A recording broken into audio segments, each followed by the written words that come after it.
me presumptive analysis, go ahead and take the sample, because I need you guys back here, all right? Remember, at least 10 ml. How copy?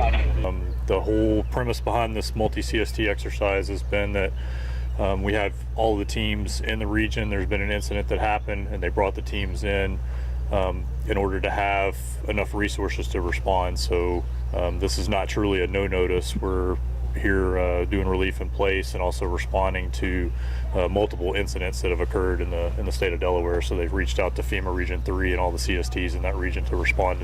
We'll see what they come up with now. Let me go ahead and tell ops what we're looking at right now. We got one good bear claw. We're gonna have to take this neatly to the end of it, all right? In good ways, good type. Yeah, so take it as neat as you can. When we go down range, it's pretty much in stages. We had main IC objectives or incident command objectives to do site reconnaissance, site characterization, and mitigation if necessary. So we pretty much do it in that set order until we start to get our hands dirty per se.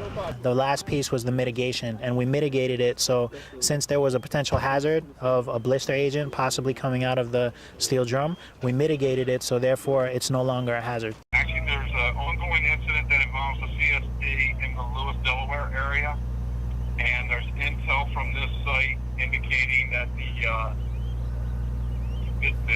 original site is the residential location of a subject of interest, a person of interest that the FBI is involved with. The FBI has nabbed that person, and intel at his residence is indicating a place that he was doing work at. So the situation was they had opened the Connex door, and they thought that it was loaded with barrels and that they couldn't make entry into it. They later discovered, after us talking with them back and forth, that there was a faux wall.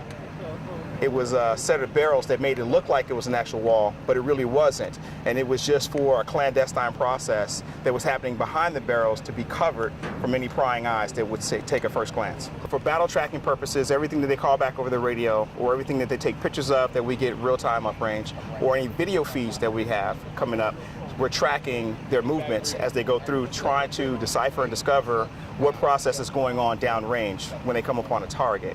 And all of those minds together collectively, working together with the downrange team, try to piece together what's going on in that particular process so we can advise the incident commander on courses of action.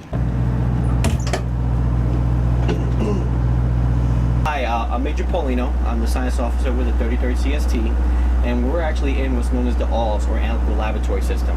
It's a unit that helps us identify unknown chemicals, biologicals, as well as analyze different types of radiological spectra.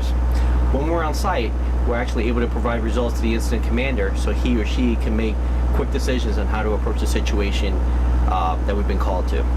So for the sample we received from downrange, it was determined that it was a possible G-series nerve agent.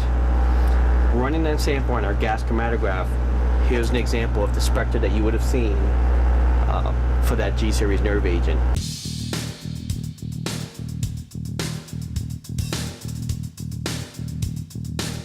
You know, we're the military's first responders, so that's our job is to go in and assess the situation, identify what's going on, and also to be able to assess any projected consequences from what's happening and be able to facilitate any additional military resources that may be needed within the CBRN response enterprise.